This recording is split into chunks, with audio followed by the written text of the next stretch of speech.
লাগছে খুব। প্লিজ আমাকে ছেড়ে দিন, আমি আর পারছি না নিতে। শরীরে প্রচন্ড ব্যথা হচ্ছে। আমার উপর আপনি অত্যাচার করছেন কেন? আমি আপনার বিয়ে করা বউ। বাসর রাতে আপনি আমার সাথে এত বড় অন্যায় করতে পারেন না। একটু চোখ দিয়ে ভালো করে তাকিয়ে দেখেন, ঠোঁট কেটে রক্ত বের হচ্ছে।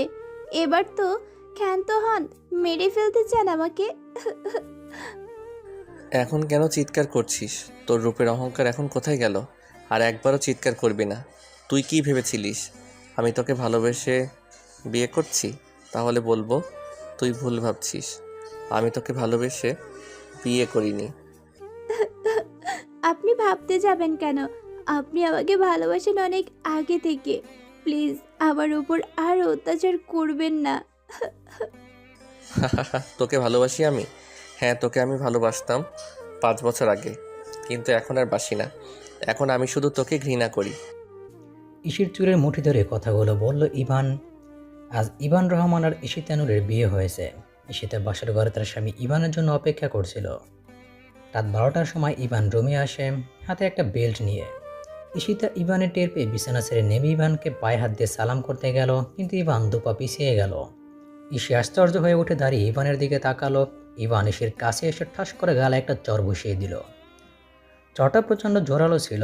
ঈশির ঠোঁট কেটে রক্ত বের হয়ে যায়। এরপর কোনো কিছু না বলেই ইভান ঈশির শরীরে চামড়ার একটা বেল্ট দিয়ে গায়ে যত শক্তি আছে তা দিয়ে মারতে শুরু করে। ইভান আবার ঈশির চুলের মুঠি ধরে খুব কাছে টেনে এনে বলতে লাগলো, বিয়ের পর নিয়ম অনুযায়ী আজ আমাদের বাসর রাত, কিন্তু তোর মতো মেয়ের সাথে বাসর রাত কাটাতে আমার প্রচণ্ড ঘৃণা হচ্ছে। তোর মতো মেয়ের সাথে আমি কোনো দিন সজ্ঞানে শারীরিক সম্পর্ক করব না। তুই শুধু আমার বাসার কাজের বুয়া হয়ে সারা জীবন পার করবি। আর ভাবিস না তোকে কোনো দিন আমি ডিভোর্সও দিব না। সারা জীবন চলে পড়ে মরবি। আপনি আমার সাথে এরূপ আচরণ কেন করছেন? আমি আপনার কি ক্ষতি করেছি? কিসের শাস্তি আপনি আমাকে দিচ্ছেন? কিসের প্রতিশোধ নিচ্ছেন আপনি আমার উপর? জিজ্ঞেস করছিস তুই আমার কি ক্ষতি করছিস? তুই আমার জীবন থেকে কেড়ে নিয়েছিস আমার মহামূল্যবান সম্পদ, যা চাইলেও আমি আর কোনো দিন ফিরে পাবো না। যা সর আমার চোখের সামনে থেকে। তোকে দেখলে আমার মাথায় আগুন জ্বলে। প্রতিশোধের আগুন বুকের মাঝে দাউ দাউ করে জ্বলতে থাকে। তোর সাথে বেড শেয়ার করতে আমার রুচিতে বাধে। যা গিয়ে ফ্লোরে ঘুমিয়ে পড়। আমি ঠিক জানি না ইভান আমার উপর কিসের প্রতিশোধ নিচ্ছে। আমি ফ্লোরে বিছানা করে শুয়েছি মাত্র, সমস্ত শরীর ব্যথায় টনটন করে উঠল। চামড়ার বেল্টের মারে সমস্ত শরীর ফুলে উঠেছে। যেখানে যেখানে বেল্ট দিয়ে আঘাত করেছে সেখানে সেখানে রক্তাক্ত হয়ে আছে। অনেক ভেবেছি কেন ইভান আমাকে ঘৃণা করে, কেন আমার উপর এত অত্যাচার চালাতো। 5 বছর আগেও তো আমাকে সে পাগলের মতো ভালোবাসতো, তাহলে এখন কেন আমার উপর এতটা কঠোর? আমি অন্য পাশে ঘুরতে গিয়ে ব্যথায় কুকিয়ে উঠলাম। আহ! ইভান উঠে গিয়ে কাবার্ড খুলে একটা মলম বের করে আমার দিকে ছুঁড়ে মেরে বলল, এই নে মলম, তোর ব্যথা জায়গায় লাগিয়ে নে। আমাকে এখন ঘুমাতে দে। কাল সকালে আমার অফিস আছে। আর একটাও শব্দ করবি না। যদি শব্দ করিস তাহলে আবার মাইর খাবি। আমি মলমটা হাতে পেয়ে নিজেই রক্তাক্ত স্থানে লাগাতে শুরু করলাম। প্রচণ্ড যন্ত্রণা হচ্ছে, তবু টু শব্দ করলাম না। নিজের মুখে নিজেই এক হাত দিয়ে চেপে ধরে মলম লাগাতে শুরু করলাম। সকালবেলা ইভানের ঘুম আগেই ভেঙে যায়। ইভান উঠে পড়ল, কিন্তু ঈশি এখনো ঘুমিয়ে আছে। ঈশিকে এখনো ঘুমাতে দেখে ইভানের প্রচণ্ড রাগ হচ্ছে। ইভান ঈশির চুলের মুঠি ধরে টেনে তুলে বসালো আর রাগী গলায় বলতে লাগলো, এই নবাবের বেডি, এখনো পড়ে পড়ে ঘুমাচ্ছিস কেন? ওঠ, আর গিয়ে আমার জন্য নাস্তা তৈরি কর। আমি অফিসে যাব। খুব লাগছে, প্লিজ আমার চুল ছেড়ে দিন। আমি এক্ষুনি যাচ্ছি আপনার জন্য নাস্তা তৈরি করতে। ইভান ঈশিকে ছেড়ে দিল। ঈশি দৌড়ে চলে গেল ওয়াশরুমে। একটুবার ফ্রেশ হয়ে বের হয়ে চলে গেল কিচেনে। ঈশি ইভানের জন্য রুটি, সবজি আর ডিম পোস্ট করলো। একটু পরে ইভান বের হয়ে নাস্তা করতে আসলো। ও এক তো, ওই তো এটা কি রুটি বানিয়েছিস? রুটি পুড়লো কি করে? আর ডিমে তেল চুপচুপ করছে কেন? তেল কি তোর বাপ কিনে দিয়ে গেছে? সরি সরি, তোর তো আবার মা বাপ কিছুই নেই, অনেক দিন আগেই মরে ভূত হয়ে গেছে। ইসি ইভানের কথা শুনে ভয়ে হাত পা থরথর করে কাঁপছে আর মনে মনে বলছে, আল্লাহ, আমাকে বাঁচাও, না জানি এখন আবার কোন অত্যাচার করে বসে। কথাগুলো বলে শেষ করতে পারলো না, তার আগে ইভান কিচেন থেকে খুন্তি গরম করে নিশের পিঠে চেপে ধরলো আর বলল, রুটি পুড়িয়ে ফেলে আর ডিমে অতিরিক্ত তেল দেওয়ার কারণে আজ তোর পিঠে খুন্তির ছেঁকা দিলাম, যাতে নেক্সট টাইম একই কাজ আর রিপিট না করো। এই কাঁদবি না, কান্না করার পারমিশন তোকে আমি দেইনি। ইসি কাঁদতে পারছে না, বেচারি মুখ নিজের 2 হাতে চেপে ধরে রেখেছে আর চোখ দিয়ে অজরে পানি ঝরতে লাগলো। ইভান নিজের রুমে গেল আর একটা বার্ন ক্রিম আর কয়েকটা মেডিসিন ইসির গায়ে ছুঁড়ে মেরে বলল, বার্ন ক্রিম নিজের পোড়া স্থানে লাগিয়ে নিস, তোর ওষুধগুলো মনে করে খেয়ে নিস। আমি কিন্তু দুপুরে লাঞ্চ করতে বাসায় আসবো, রান্না করে রাখিস, আসি আমি। ইভান চলে গেল। ইসি ফ্লোরে বসে পড়ে হাঁটুতে মুখ গুজে কাঁদতে লাগলো। একটু পর নিজেই নিজের পিঠে পোড়া স্থানে মলম লাগানোর চেষ্টা করছে, কিন্তু ইসির হাত পোড়া ক্ষত পর্যন্ত যাচ্ছে না। শরীরের যন্ত্রণা ইসি বারবার কুকিয়ে ওঠে, ডুকরে ডুকরে কাঁদছে। ইভান একটা কোম্পানিতে এক্সিকিউটিভ অফিসার পদে চাকরি করে। ইভান নিজের ডেস্কে বসে আনমনে অতীতের কথাই ভাবতে লাগলো।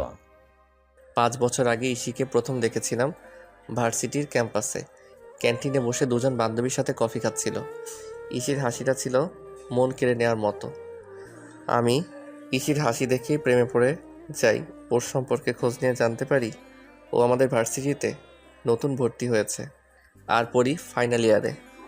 কয়েকদিন পর আমি ইশিকে ভার্সিটির ক্যাম্পাসে দাঁড়িয়ে গোলাপ দিয়ে প্রপোজ করি। কিছু ইশি সবার সামনে আমাকে রিজেক্ট করে দেয়, তবু আমি হাল ছাড়িনি। আমি ইশিকে বারবার প্রপোজ করতে থাকি, কিন্তু ইশি কিছুতেই আমার প্রপোজে রাজি হচ্ছে না। একদিন রাস্তায় দাঁড়িয়ে ইশিকে আমি আবার প্রপোজ করলাম। তখন রাস্তা দিয়ে যাচ্ছি দুজন পুলিশ। ইশিকে বিরক্ত দেখে পুলিশ দুজন আমাদের দিকে এগিয়ে আসে। সেই পুলিশ দুজন ইশিকে জিজ্ঞেস করে, এখানে কি হচ্ছে? দেখে তো মনে হচ্ছে ছেলেটা মেয়েটাকে ইফটিজিং করছে। এই মেয়ে ছেলেটা কি সত্যি তোমাকে ইফটিজিং করছে? হ্যাঁ, ছেলেটা আমাকে প্রত্যেকটা দিন ইভটিজিং করে। ওর যন্ত্রণায় ঠিকমতো ভার্সিটিতে আসতে পারি না। কি, তুই মেয়েটাকে ইফটিজিং করিস? চল আমাদের সাথে থানায়। পাছার উপর কয়েকটা ডান্ডা পড়লে মাথা থেকে ইফটিজিংয়ের ভূত বের হয়ে যাবে। পুলিশ আমাকে ধরে নিয়ে যায় থানায়। আমাকে পুলিশ ধরে নিয়ে গেছে শুনে বাবা সাথে সাথে স্ট্রোক করে। বাবা 1 মাস পর মারা যায়। আমার মা তার 2 বছর আগে ক্যান্সার আক্রান্ত হয়ে মারা গেছে। বাবা মারা যাওয়ার পর আমি সম্পূর্ণ একা হয়ে যাই। তখন আমি প্রতিজ্ঞা করি বিয়ে আমি ইশিকেই করব। ওর জন্য আমার বাবা মারা গেছে, এর শাস্তি তো ওকে পেতেই হবে। অন্যদিকে ইসে কোনোরকম একটা শুকনো রুটি খেয়ে ওষুধ খেয়ে নিল। শরীরে প্রচণ্ড ব্যথা, জ্বর এসে গেছে, মাথা ব্যথায় ফেটে যাচ্ছে। তবু ইসি রান্না করতে গেল। কোনো রকম রান্না করে শিখে বিছানায় শুয়ে পড়লো। শরীরটা যেন আর চলছে না। শরীর ঝাঁকুনি দিয়ে শীত আসছে। কিছু সময় পর ইসির আর জ্ঞান নেই। ইভান লাঞ্চ টাইমে বাসায় আসলো। দরজার সামনে দাঁড়িয়ে বারবার কলিং বেল বাজাচ্ছে, কিন্তু সে দরজা খুলছে না। ইভান ডুপ্লিকেট চাবি দিয়ে দরজা খুলে ভিতরে ঢুকলো। রুমে গিয়ে দেখে সে ঘুমিয়ে আছে। ইভানের মেজাজ গরম হয়ে গেল। ইভান ইসিকে হাত ধরে টান দিল। তখন ইভান অনুভব করলো ইসির শরীর জ্বরে পড়ে যাচ্ছে আর জ্ঞান নেই। ইস, শরীর তো জ্বরে পড়ে যাচ্ছে, তার উপর জ্ঞান নেই। এখন আমি কি করি? এই অবস্থায় ডক্টরের কাছে নিয়ে গেলে রে আমাকে পুরো দোস্তর অপমান করবে। কি করি? ও হ্যাঁ, আমার ডক্টর বন্ধু সুমনকে ফোন করি। কিছু সময়ের মধ্যে সুমন বাসায় আসলো। আমি সুমনকে সবটা বললাম। তুই কি মানুষ নাকি জানোয়ার? এভাবে কেউ কারোর উপর অত্যাচার করে? এখন তো আমার ইচ্ছে করছে তোকে পুলিশে দিতে।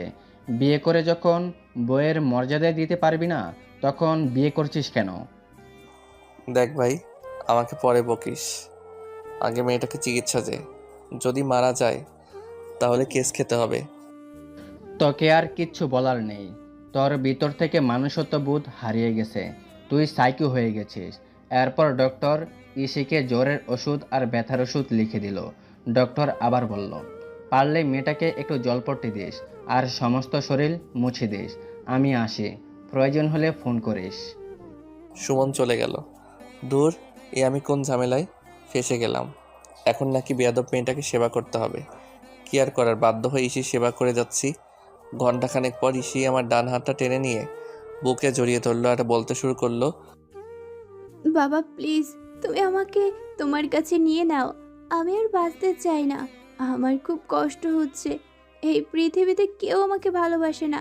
চাচা আমাকে বিয়ে দিয়েছে, কিন্তু আমার বর আমাকে ভালোবাসে না। জ্বরের ঘরে পাগলের প্রলাপ বকে যাচ্ছে। এই মেয়ে ছাড় আমাকে। আমি তোর বাপ না স্বামী। উঠে ভাত খেয়ে ওষুধ খা। তোর জন্য আমি লাঞ্চের পর আর অফিসে যেতে পারি নাই। ইসি পিট পিট করে চোখ মেলে তাকালো। ইভানকে দেখতে পেয়ে হাতটা ছেড়ে দিলে উঠে বসার চেষ্টা করে, কিন্তু উঠে বসতে পারছে না। ইভান তাকিয়ে তাকিয়ে সবটা দেখছে, কিন্তু সাহায্যও করছে না। অনেক চেষ্টা করার পর উঠে বসতে সক্ষম হলো আর বলল, সরি, আমি আপনার বিছানায় ঘুমাতে চাইনি। মাথাটা ভারী ভারী লাগছিল, শরীরটা প্রচণ্ড ক্লান্ত লাগছিল, তাই আপনার বিছানায় শুয়েছি। এই জন্য প্লিজ আমাকে মারবেন না। আপনার মারে অনেক ব্যথা। ইসি ঢোলো ঢোলো পায়ে ঢলতে ঢলতে ডাইনিংয়ের কাছে আসলো। কোনো রকমে এক মুঠো ভাত প্লেটে নিল, এরপর লবণ দিয়ে মেখে অনিচ্ছাকৃত খাচ্ছে। তখন ইভান এসে ডাইনিংয়ের উপর ওষুধ রেখে বলল, ওষুধগুলো মনে করে খেয়ে নিস।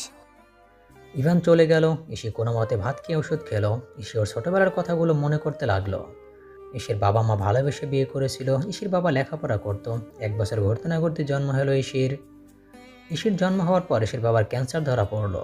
বছর খানেক পর ইসির বাবা মারা যায়। ইসির বাবা মারা যাওয়ার কথা শুনে ইসির নানা ভাই আর মামার এসে ইসির মাকে নিয়ে যায়। ইসিকে রেখে যায় ইসির বাড়িতে। তার কিছুদিন পর ইসির মাকে ইসির নানা ভাই জোর করে বিয়ে দিয়ে দেয়। এরপর ইসিকে বড় করার দায়িত্ব নেয় ইসির দাদু। ইসি যখন ক্লাস 6-এ পড়ে তখন ইসির দাদু মারা যায়। ইসির ঠাঁই মেলে ইসির চাচার বাড়ি।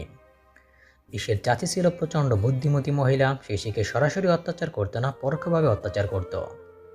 নিজের মেয়েকে দিয়ে কোনো কাজ করাতো না, সমস্ত কাজ ইসিকে দিয়ে করাতো। ইসি যদি অসুস্থ থাকতো আর কোনো কাজ না করতো, নিজের মেয়েকে কথা শোনাতো যাতে ইসি বুঝতে পারে কথাগুলো ইসিকেই বলছে। ইসি বাধ্য হয়ে অসুস্থ শরীরে কাজ করত। খাবার দাবার বেলায় ইসির চাচি কৌশল অবলম্বন করত। ভালো ভালো রান্না হলে কখনো কখনো সামান্যটুকু খেতে দিত, আবার কখনো কখনো তাও দিত না। ইসির চাচি বলতো, মারে তুই তোর চাচির উপর রাগ করছিস, যা দিছি তাই খেয়ে নে। দেখিস না আমাদের টানাটানির সংসার, সবাইকে মিলেমিশে কম বেশি খেতে হবে। পরের বার তোকে বেশি করে দিব। কিন্তু সেই পরের বারটা কোনো দিন আসেনি। কখনো কখনো রাতের বেলা না খেয়ে কাটিয়ে দিয়েছে এসে। এসে নিজেই নিজের উপরে হেসে উঠে বলল, চাচির সংসারে বড় হয়েছি। তারা আমাকে দুবেলা করে খেতে দিত আর পড়াতো, এটাই ছিল আমার 7 জন্মের ভাগ্য। চাচির সংসারে থেকে প্রেম করার কথা চিন্তাও করতে পারতাম না। চাচি আমাকে করুণা করে থাকতে দিয়েছে। তখন যদি আমি প্রেম করতাম আর চাচি জানতে পারতো, তাহলে আমার মাথা গোজার আশ্রয়টুকুও হারাতাম। তাই কখনো প্রেম করার কথা চিন্তাও করতে পারতাম না। ইভান আমাকে বিরক্ত করত অনেক বেশি। একটা সময় আমিও ইভানকে ভালোবেসে ফেলি। এমনকি এখনও বাসি, কিন্তু বুঝতে পারছি না ইভান আমার উপর এত অত্যাচার কেন করে। তাহলে ইভানের ভালোবাসাটা মিথ্যা ছিল? ওকে একদিন পুলিশে দিয়েছিলাম বলে তার প্রতিশোধ আমার উপর নিচ্ছে? হবে হয়তো।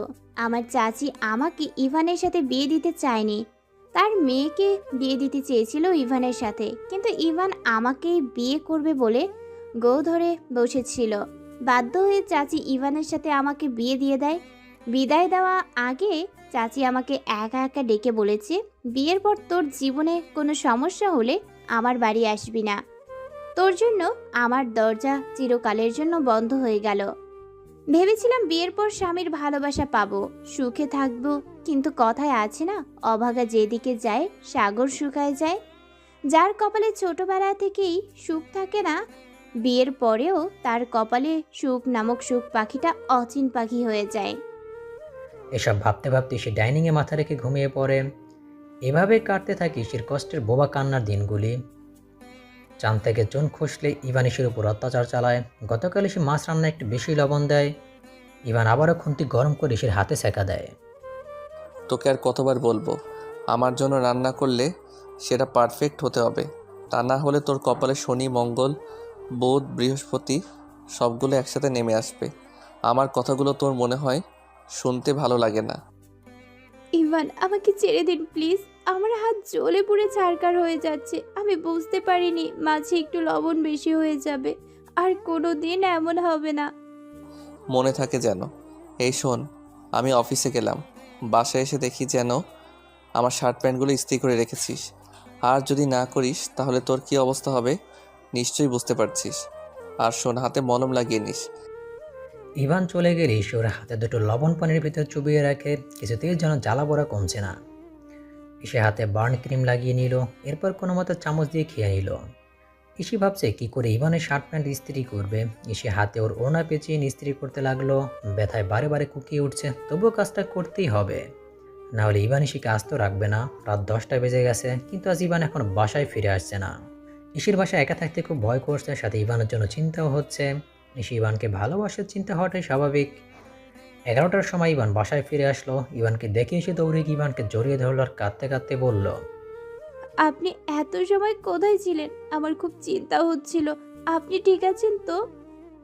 ইভান ইসিকে দুহাত দিয়ে জড়িয়ে ধরলো আর বলল, আরে ডার্লিং, চিন্তা করার কোনো কারণ নেই। এই দেখো, আমি এসে গেছি। ডার্লিং চলো আমরা ভিতরে যাই। আজ আমার টি20 ম্যাচ খেলা। আজ খুব ছক্কা মারতে ইচ্ছে করছে। আমি যে ক্ষুধার্ত, বাঘের ন্যায় ক্ষুধার্ত। তাড়াতাড়ি চলো ডার্লিং, আমার আর দেরি সইছে না। ইসি ইভানের মুখ থেকে মদের ভোটকা গন্ধ পাচ্ছে। ইসির আর বসতে বাকি নেই, ইভান মাতাল হয়ে এসব কথা বলছে। ইভান, আপনি নেশার ঘরে আছেন, সজ্ঞানে নেই। চলুন আপনাকে আমি নেশা কাটার শরবত বানিয়ে দেই। হুশ, আমি তো তোমার নেশায় বুঁদ হয়ে আছি। আজ আমি তোমার মাঝে বিলীন হতে চাই। বলে ইভান ইসির ঠোঁটে ঠোঁট চেপে ধরলো। এরপর ইভান ইসিকে টানতে টানতে রুমে নিয়ে গেল। এতদিন ইভান ইসির উপর করেছে শারীরিক অত্যাচার, আজ করবে রোমান্টিক অত্যাচার। সকালবেলা ইভান ইসিকে ওর বুকে উন্মুক্ত অবস্থায় দেখতে পেয়ে লাফ দিয়ে উঠে ইসিকে আবারও বেল্ট দিয়ে মারতে শুরু করলো। বেহায়া, নির্লজ্জ। আমি জানতাম তুই একদিন এই কাজটা করবি। আমার সাথে শুয়ে খুব মজা পেয়েছিস বুঝি? বেশ্যা, তোর থেকে এর চেয়ে বেশি কি আশা করা যায়? ইভান, আমি আপনার পায়ে পড়ি, আপনি আমাকে আর মারবেন না। আমার শরীরটা আপনি প্রত্যেকটা দিন মেরে মেরে ক্ষত বিক্ষত করে দিয়েছেন। আর সহ্য করতে পারি না। এভাবে আর না মেরে আমাকে প্লিজ একসাথে মেরে ফেলুন। হ্যাঁ, তোকে আজ মেরেই ফেলবো। তোকে বাঁচিয়ে রাখলে আমার রাগ বাড়বে। বলে ইভান ইসিকে আরো জোরে মারতে শুরু করলো। এবার ইসি জ্ঞান হারালো। ইসি জ্ঞান হারিয়েছে দেখে ইভান চিন্তায় পড়ে গেল। ইভান ডক্টর সুমনকে ফোন করে সবটা বলল। ডক্টর সুমন কিছু সময় ইভানের সাথে রাগারাগি করলো, পরে বলল তাড়াতাড়ি তোর বউকে নিয়ে হসপিটালে চলে আয়। ইভান ইসিকে নিয়ে হসপিটালে আসলো। ডক্টর সুমন ইসিকে একটা কেবিনে ডেকে চিকিৎসা দিচ্ছে। ঘন্টা 2 পরে ইসির জ্ঞান ফিরে আসলো। ইভান, আপনি আমাকে প্রতিটা দিন অবহেলা করে যাচ্ছেন। আমি আপনার বউ, অথচ আমাকে একটা দিনও বউয়ের সম্মান দেননি। আপনি একদিন আমার শূন্যতা অনুভব করবেন, তখন আমি হয়তো আপনার জীবনে আর থাকবো না। এখন আমি আছি বলে আমাকে অবহেলা করছেন। আমি আপনাকে একদিন পুলিশে দিয়েছি বলে আমার উপর আপনার এত রাগ। আপনি তার প্রতিশোধ প্রতিটা দিন নিচ্ছেন, কিন্তু একবারের জন্যও জানতে চাননি আমি কেন আপনাকে সেদিন পুলিশে দিয়েছিলাম। খুব ছোটবেলায় বাবা মাকে হারিয়েছি। চাচা চাচির সংসারে অবহেলার অনাদারে বড় হয়েছি। কখনো দুবেলা খেয়ে, আবার কখনো না খেয়ে। আমার পেট থেকে কোনো দিন ক্ষুধা যেত না। সেই সংসারে থেকে প্রেম ভালোবাসার কথা কোনো দিন ভাবতে পারি না। সবচেয়ে বড় কথা হলো, আমিও আপনাকে ভালোবেসে ফেলেছিলাম। তখন আপনাকে আমার থেকে দূরে সরানোর জন্য আপনাকে পুলিশে দিয়েছিলাম। ভেবেছিলাম আপনি আমাকে ঘৃণা করে আমার থেকে দূরে চলে যাবেন, কিন্তু না, আপনার রাগ এত বছর ধরে জমিয়ে রেখেছিলেন। বুঝতে পারিনি। আমি মনে করেছিলাম বিয়ের পর হয়তো সুখের দেখা পাবো, কিন্তু আমার জীবনের সুখটা অলীক হয়েই রইল। ইসির কথাগুলো শুনে আমার বুক ফেটে কান্না আসছিল। ইচ্ছে করছিল ইসিকে বুকের মাঝে জড়িয়ে ধরি, কিন্তু এতগুলো দিন ওর উপর না জেনেই অনেক অন্যায় করেছি। কোন মুখে ওকে বুকে জড়িয়ে ধরবো? 2 দিন পর ইসিকে বাসায় নিয়ে আসলাম। আমি আর ইসির উপর কোনো অত্যাচার করি না। ইসির সাথে তেমন কথা বলি না। ইসি ইসির মতো করে ভালো থাকুক। 3 মাস পর জানতে পারলাম আমার ইসি মা হতে যাচ্ছে। সেদিন আমি প্রচণ্ড খুশি হয়েছি, কিন্তু ইসির সামনে খুশিটা প্রকাশ করতে পারলাম না। একটু একটু করে দিন দিন ইসির পেটে বড় হচ্ছে। ইসির মাঝে বেড়ে উঠছে আমার সন্তান। খুব ইচ্ছে করছে ইসির পেটে কান পেতে সন্তানের অস্তিত্ব অনুভব করতে, কিন্তু আজও আমি পারলাম না। এক অদৃশ্য শক্তি আমাকে ইসির থেকে দূরে সরিয়ে রাখছে। মনের মাঝে প্রতিনিয়ত অপরাধবোধ কাজ করে। কেটে গেল 8টি মাস। ইসির পেট অনেক বড় হয়েছে। আজকাল ইসির চলাফেরা করতেও কষ্ট হয়। ইচ্ছে করে ইসির কষ্টগুলো অনুভব করতে। অনেক হয়েছে আর না, এবার ইসির সাথে সমস্ত দূরত্ব গুছিয়ে ওকে আমার বুকে টেনে নিব। আজ অফিস থেকে ফেরার পথে ইসির জন্য লাল শাড়ি আর আমাদের অনাগত বেবির জন্য অনেক খেলনা কিনে বাসায় ফিরে আসলাম। এসে দেখি ইসি ফ্লোরে বসে আছে, সমস্ত ফ্লোর রক্তে লাল হয়ে আছে। আমি দৌড়ে চলে গেলাম ইসির কাছে। ইসিকে বুকে জড়িয়ে বললাম, ইসি তোমার এই অবস্থা হয়েছে, আমাকে ফোন করে কেন বললে না? ইভান, আমি বাঁচতে চাই, আমাকে বাঁচান।